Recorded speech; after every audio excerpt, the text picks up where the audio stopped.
Assalamualaikum warahmatullahi wabarakatuh. Waalaikumsalam warahmatullahi wabarakatuh.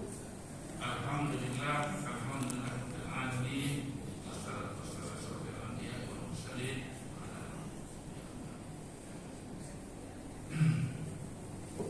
Bapak, Ibu, jamaah salat Isya tarawih dan Idul Masjid Indah yang insya Allah diberkati oleh Allah Subhanahu.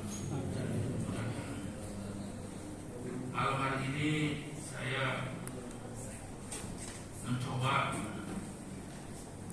membuat sesuatu yang memang buat saya sendiri juga sesuatu yang saya masih masalah. Kalimat ini barangkali dalam bulan Ramadan ini kita hafal semua, dan juga setiap Jumat biasanya kita dengar. Ya, permisi kalau bisa buka. Mungkin lebih jelas ya. Yang saya maksud adalah kata takwa. Kita sama-sama hadir di sini setelah hampir 27 hari berturut-turut, yaitu karena mau mengejar. Kita berharap karena itu perintah Allah, dan Allah mengharapkan kita menjadi orang yang bertakwa. Tapi buat saya sendiri, apakah kita ini memang pasti lulus menjadi takwa? Dan kalau semuanya lulus, apakah sama tingkat takwa?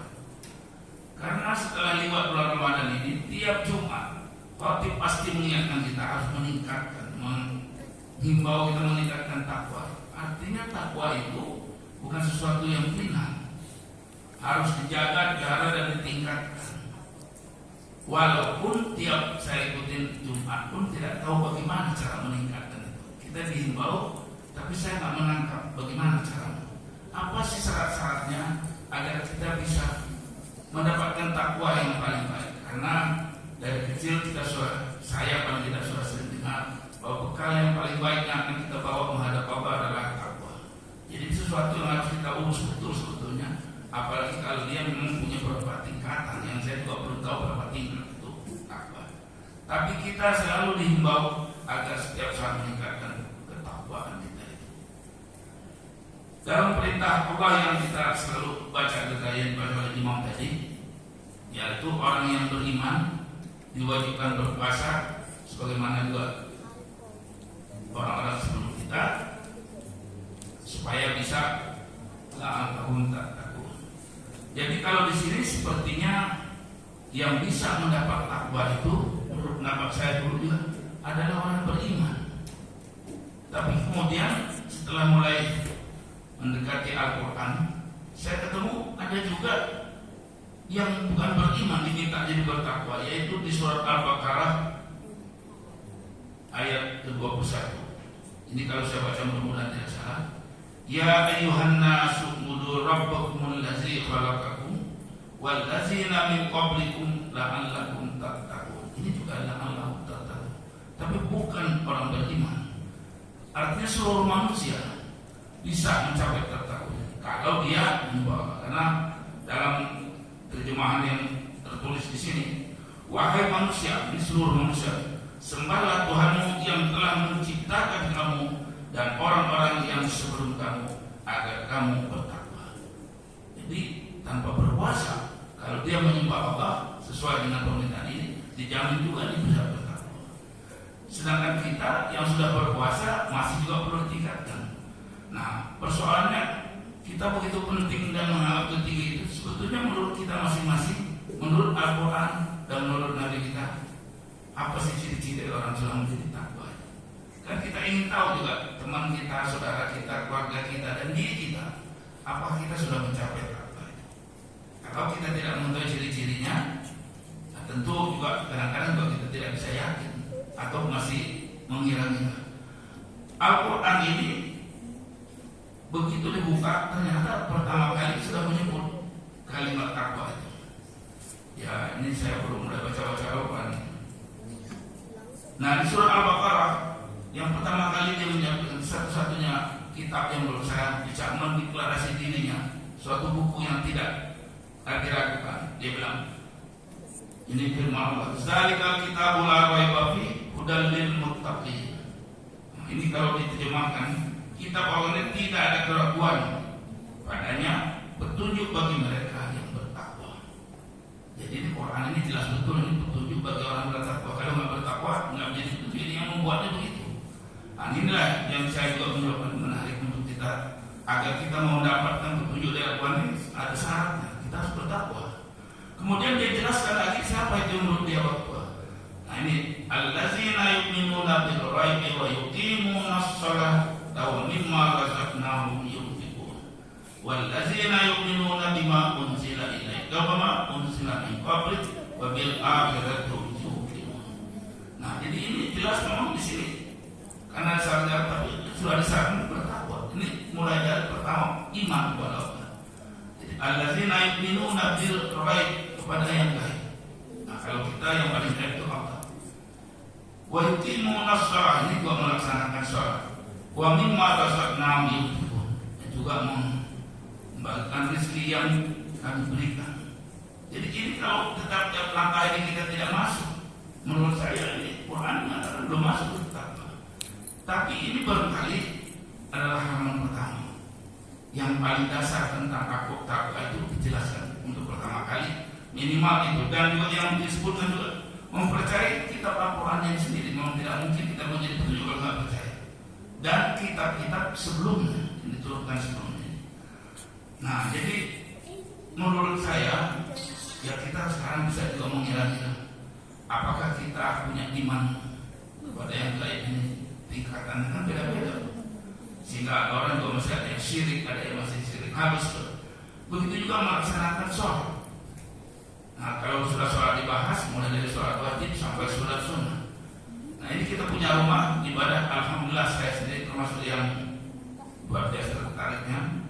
Begitu mulai kenal Masjid Bujidillah ini, banyak hal-hal yang menurut saya buat jadi saya baru. Nah, termasuk juga kalau Ramadan ini ketika baru ada di sini. Kalau Jumat subuh ada tilawah baru di sini. Dulu saya pernah waktu di Bandung di Saman baru jadi orang. Jadi barangkali memang tidak mudah untuk menjadi rasul setiap saat. Karena kita kadang-kadang mendapat sesuatu yang pas lingkungan kita aja mudah.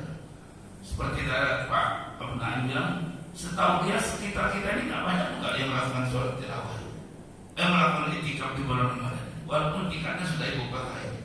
Jadi ini umat Islam semua. Kenapa? Ya mungkin juga tokoh-tokoh masyarakat kita atau juga pengurus-pengurus masjid kita, imam-imam kita yang tidak menganggap itu penting. Padahal itu kan suatu ajaran yang menurut saya tidak sederhana itu, semudah itu dibuatkan aturannya.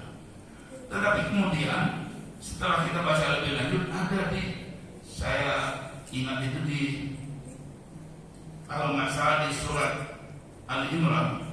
Ini agak lebih jelas lagi Pak, karena di sini nanti di kalimatnya dan mereka itulah orang-orang yang bertakwa. Nah ini disebut syaratnya di atas, mulai dari surah yang 177.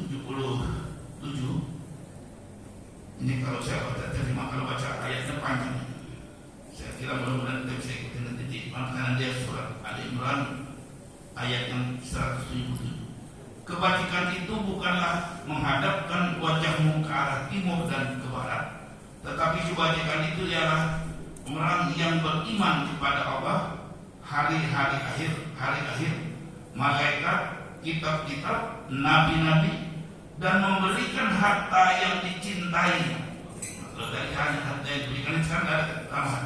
Memberikan harta yang dicintainya kepada kerabat, anak yatim, orang yang miskin, orang-orang yang dalam perjalanan atau musafir, hamba sahaya yang melaksanakan dan memerdekakan budak, peminta-minta. Ini mengemis maksudnya.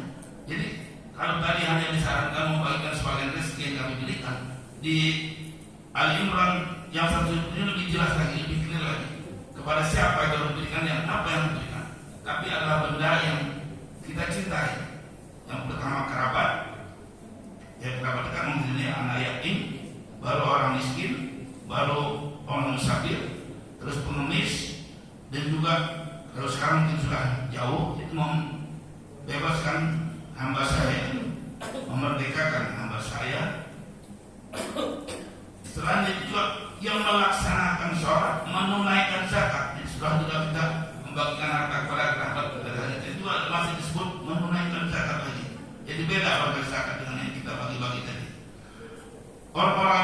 janji apabila berjanji. Nah ini juga salah satu ciri orang bertakwa yang di dalam Al-Baqarah pertama. Jadi belum disebut juga di sini disebut lagi.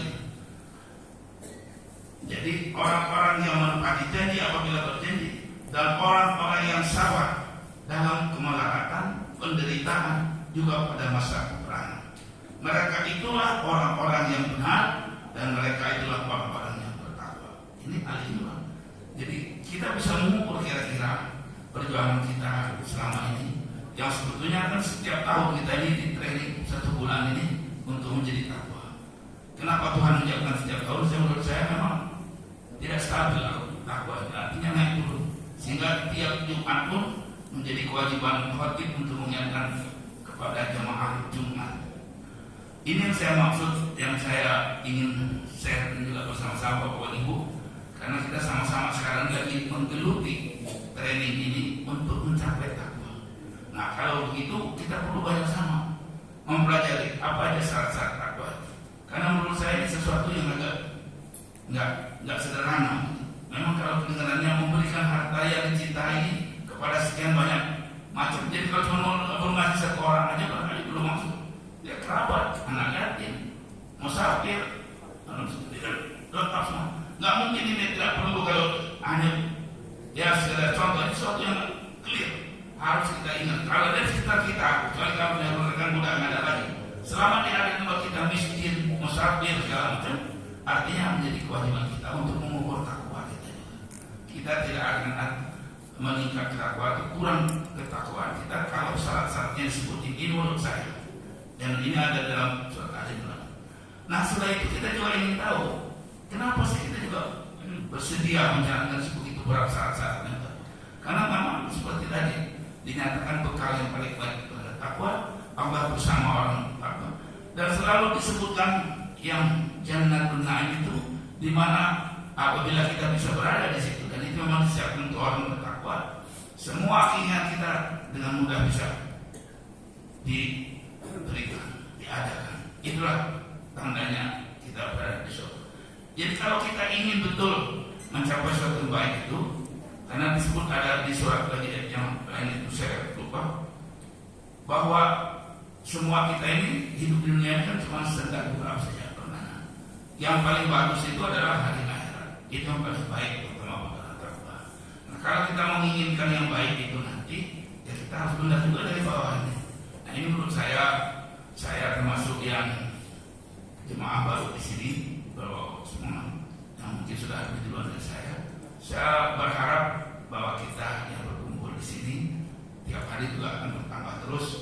Bagaimana kita membina ketakwaan kita, termasuk juga ada usul salah satu sahabat saya, kalau boleh juga sampaikan dalam para kesempatan ini. Saya termasuk yang mendukung kalau kita juga belajar kepada masjid yang lain, walaupun kecil. Yaitu masjid salah satu yang disebut Masjid Jogokarian di Jogja. Jadi kita ini tidak menjadi semacam apa tadi, kayak katak dalam tempurung. Karena saya dengar ada beberapa yang menarik di Jogja. Kalau masjidnya jauh lebih kecil dari kita, mungkin fasilitasnya juga begitu, tetapi dia ada sesuatu yang menarik buat saya, yang kita tadi memperhatikan orang sekitarnya. Semua tetangga Jogokarian itu rumahnya diperbaiki mereka, diajak mereka untuk sholat, diajak untuk puasa, diajak untuk berkorban.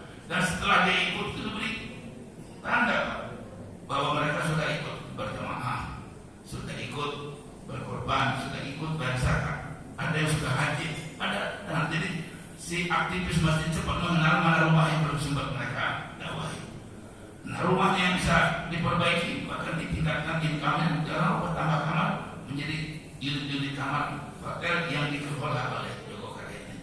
Nah, yang terakhir saya belum tahu, tapi saya dengar mereka sudah buat pasar, karena sudah tunggu buat kita. Dan untuk menghidupkan pasarnya itu uang jemaah mungkin saya pikir dibagikan kepada jemaah untuk dia beli pasar dan belanja di pasarnya untuk menjamin kerajaan. Saya nggak tahu bagaimana ujungnya, tapi menurut saya mereka sudah mulai. Nah kita barangkali dibanding dengan itu kita harus bersyukur, mungkin kita kondisi ekonomi kita barangkali lebih baik. Saya nggak tahu persisnya. Kalau lihat kondisi kan di desa itu Jogja, tapi dia betul-betul namun bahkan sampai dunia banyak yang datang untuk mempelajari. Yang jelas kalau subuhnya berudak penuh. Saya baru sekali saja coba di sana, jadi saya tidak coba di sana. Yang menarik saya itu karena saya terlambat atau bagaimana. Begitu datang ditanya, ini bukan pemukim ke atas, yang di bawah ini buat tubuh. Jadi nggak campur gitu. Nah, waktu sudah selesai saya coba tanya sama beliau, kenapa kami dipisah? Kami diberhak sama-sama sholat. Kami ini butuh jaminan kalau ada yang hilang jemaah kami, kita ganti dengan yang baru. Nah kalau jemaah kami ini sudah kami yakin kalau ada yang hilang, ini kemungkinan yang baru, makanya datang yang baru kita taruh di atas. Saya nggak tahu itu alasannya betul apa tidak, tapi itulah saya juga alami, saya kirim ke atas dari 2 lantai. Nah maksud saya pada malam hari ini saya share yang saya inginkan juga, termasuk juga baca Al-Quran. Ini beberapa hari saya lalu bersama RZ kalau salah, saya menyadari saya belum bisa membaca Al-Quran yang baik. Karena membaca Quran ini kan nggak sama dengan baca syair, nggak sama dengan nyanyi. Lagu pun yang bagus kalau salah cara menyanyikan, jadi tidak baik. Dan berkali juga marah yang menciptakannya. Pencipta lagunya akan marah, dia merusak lagunya. Apalagi Allah yang menciptakan Al-Quran, kalau kita sembarangan nanti baca, menurut saya tidak ada usaha kita mau perbaikinya. Nah saya baru tahu bahwa ada yang mengajarnya bagus, itu harus punya sanad yang turun dari yang betul-betul diakui bagus bacaannya. Jadi kitab ini betul-betul kitab yang mulia yang suci. Jadi sebetulnya bacaan itu kita nggak boleh asal bisa baca. Apalagi kalau seperti saya berbaca terjemahannya seperti ini. Menurut saya sebagai orang Islam yang ingin juga meningkatkan takwa, saya kira ini kita sama-sama. Kalau ini kita bisa suatu gerakan kita di masjid ini, tentu saya kira sangat mendukung. Karena kemarin ada penceramah kalau masalah itikaf, mengharapkan jemaah kita ini kalau bisa bersepakat hafal bukan 30 juz tapi juz 30. Lah coba kalau hitung Mbak, ternyata itu 36 surat dan banyaknya nggak sama. Menghitung aja baru saya. Jadi karena ada himbauan, saya bayangkan berapa lama saya baru bisa hafal 36. Mungkin kalau kira-kira sepertiga, seperempat yang paling banyak adalah kita yang. Tapi itu dalam kategori yang belum tentu benar bacanya. Yang saya baca dari teman-teman dengan dengar aja begitu.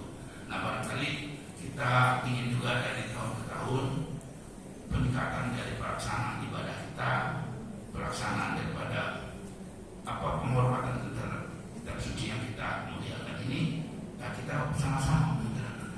Saya termasuk yang sekali ikut kalau betul ada yang bisa datang dan guru ngaji yang betul-betul bisa mendidik kita sehingga kita sedikit demi sedikit benar bacanya. Dan bahkan kita akan lebih sedih lagi kalau sampai ada di antara kita yang maju imam yang masih banyak protes di belakang. Karena yang kami pun sudah tahu ini belum benar begitu kan. Nah jadi saya pikir ini yang saya bisa sampaikan malam hari ini. Mohon maaf lebih dan kurang saya mohon ampun kepada Allah, kepada saudara saya maaf karena banyak juga kekurangan saya. Tapi keinginan saya, kegembiraan saya bergabung kepada masjid jemaah masjid Mujahidin ini, dan terus terang juga beberapa teman saya beberapa di kompleks saya juga saya lihat merasakan yang sama. Ada sesuatu yang kita lihat tidak kita dapatkan di masjid yang lain. Nah kalau ini bisa terus ditingkatkan, insya Allah juga bisa menarik masjid yang lain dan juga jemaah kita juga. Terima kasih. Wassalamualaikum.